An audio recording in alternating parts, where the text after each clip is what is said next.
And again, using violence, this is also, I think, an interesting point of these revolutions. You can't really use violence if there's no leader, like I was just saying. If there's no one you know, I think there's also an example, Iran, the Black Friday, that when they decided to shoot, I think killed around 100 people, this just only fuels the people more. You've, killed your own citizens. You're shooting, we had King Farouk, and when people revolted against him and they said, we don't want you anymore, he said a quote, he said, I will leave today rather than have one drop of Egyptian blood spilt in my name, fighting over me. So the idea that you can actually, and I think we can see, we've been comparatively lucky when you think of what's happening in Libya, in Syria, where thousands are being killed, where the ruler decides, if I'm going down, I'll take you all down with me. But rather than actually being able to, they couldn't do this in Tunisia and Egypt, this example of the state, the president, they can't actually fire or kill their citizens because they're your citizens. There's no Muslim Brotherhood, especially in Tunisia. Tunisia, I know, has arrested, deported, killed any kind of Islamist fear. So it definitely couldn't, if they were the first, they couldn't say it was an Islamist fear, so we need to crack down, because there were no, then you'd actually remove them completely from the picture. And again, as a Filipino opposition figure, I think is important. He said it's one thing to shoot peasants in some godforsaken village and another to massacre middle-class dissenters while the whole world is watching. Which is what I think is an important point. The world is watching. In the example of Egypt, I don't think I could flip TV, any channel, CNN, Al Jazeera, BBC, all the Arabic channels, it was Egypt all the time. And this definitely plays a huge role. We can't discredit the idea if media is watching, if the world is watching, it's much harder for, your president or your ruler to get away with atrocities. But now, you can think who's actually even speaking of Bahrain, or Syria. There's so much happening in so many countries, and there's only so much airtime you can actually give, as a media organization before people kind of have this, I can't watch anymore, I can't see this anymore. So how to actually do it is media. So Egypt, perhaps being, the second country to actually gave kind of hope to all the other countries, but the media that had their eye on us, definitely, I would call it a tremendous role in why it managed to succeed. So again, when we said the opposition is leaderless, there was no one. And again, this was the example I think I said earlier, that in 2005, when we had 140,000 Muslim Brotherhood members protesting and 4,000 arrested, if you actually go back to any news reports, there will be almost no mention of this, because it was Islamist fear. But began in Tunisia and Egypt, you couldn't do this. They were leaderless, you couldn't kill your own citizens. And the US here, I would actually say they played an indirect role, because even though they weren't openly supportive in the beginning, the fact that the military, like I was saying, is funded basically by the US means the president could tell the military, you can do this. Because obviously the US, even though it had interest in supporting Mubarak, it does not have an interest in making, the entire population, once it was obvious that the population was going to win, hate America, have more anti-Americanism feeling. So, and also there's the fear, that the military, especially during our last days of the revolution, that the military could potentially, whether it was take over completely, there was a tank on every street, I'd walk down my street, I would say hello to all, the tank, I knew them all by name. They could have taken over pretty easily. But again, the fact that the military could have actually listened to Mubarak, and that's what happened, in Libya, in Syria. Whoever, the security apparatus is listening to whoever's in charge and killing its own people. The military, our military, did not do that.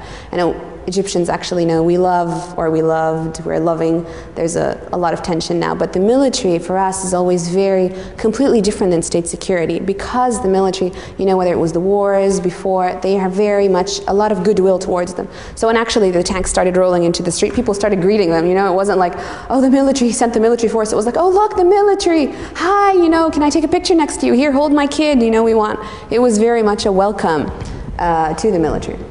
So again, and then that led to the domino effect. And basically these are some lessons, I think, from what's happening right now. I don't want to get into actually what's the news and because so much is happening every single day. Right now, actually, in Tahrir Square, I'm getting calls, I'm following my friends there. Huge protest again in Tahrir today. This is one, pressuring the military. What are the demands that we've had? Nothing's really changing, and there's still protests all the time. It's very, very messy. You know, I was in the Arab League a couple of weeks ago, and there was a big conference, Amr Moussa and Secretary General, and then one of the Washington Post columnists who was there, he said, you know what, revolutions, they're like babies. They're very cute in the beginning, but once, you know, they're teenagers, they start getting older, they're not so cute anymore. It's messy, you know, democratic transition is never easy. And for that, this is where we definitely need support, because even though we've been waiting, or the Arab world's always been waiting for the US to kind of start the process of democracy in the world, or at least support it, so then we can start. It didn't happen. So we started it, you know, we did it. But if, you know, we're not followed by, you know, whether it's technical expertise, whether it's aid, and actually today I think the G8 summit, they're going to announce, you know, how much aid they're going to give to Egypt and Tunisia, which are definitely the only two countries that have more or less, you know, started something. All the other countries are still very much in a very, you know, intent. We don't really know what's going to happen in them. So this kind of assistance, whether it's, you know, election monitoring, pressure, you know, financial incentives to do, this is what needs to happen right now. And also the understanding is that, you know, I think a really good lesson is, you know, violence. You know, there's always the assumption, you know, that if we're talking about the Islamist fear again, that violence, you know, this is how, you know, this faith or this region believes that change comes through violence. And I think the examples of the two countries at least show, and even in all, you know, how protesters are always salmiya, salmiya, peaceful, peaceful, shows you, you know, that it wasn't really violence, and violence wasn't that brought the change, you know. We've always been very proud of being Egyptians because of, you know, our pharaonic heritage. We come from the pharaohs. You know, I was in London last month, and I was in Heathrow, and I got out my passport, and the immigrations officer, they always never laugh. They're always very, very serious in the UK. He's like, Egypt, you know, walk like an Egyptian, you know, you're protesting. In Spain right now, you know, they're having protests, and they're also calling, you know, tahrir.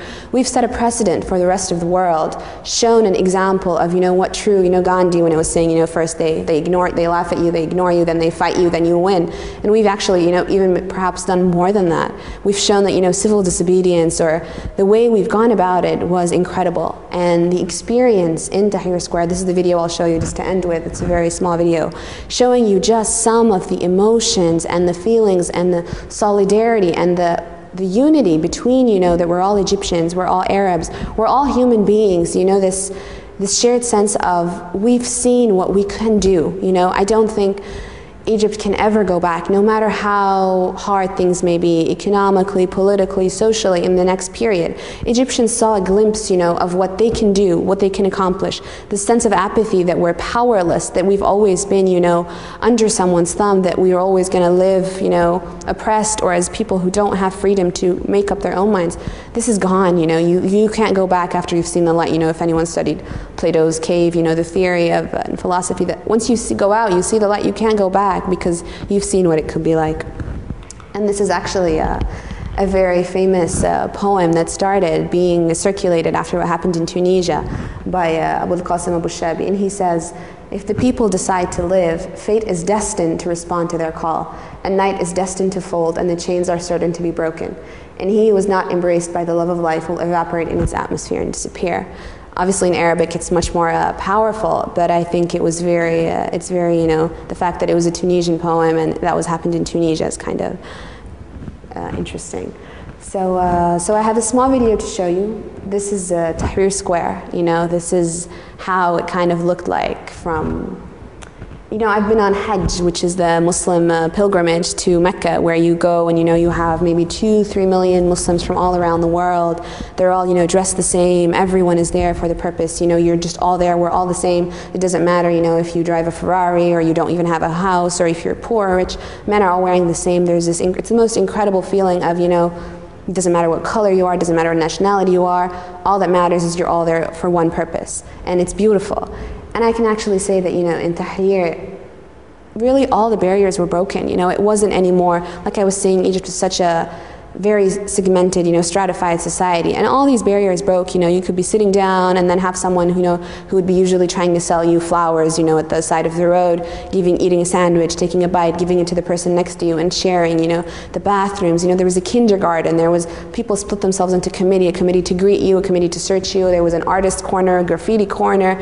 It was definitely a kind of mini utopia and a kind of small vision of what Egypt, what this region can be, how much potential it has for real change, you know. No longer are people, you know, just going to go to their jobs and we're just going so we can come back and get money. You know, the understanding of what it means to be a citizen, to be patriotic, to be, you know, an Egyptian, to be a human, to be contributing to your society and not just, you know, I'm just there to get my money, to live, and this is it, you know. People's eyes, their vision has changed, hopefully. So I'll show you a small video and then we can start questions, hopefully.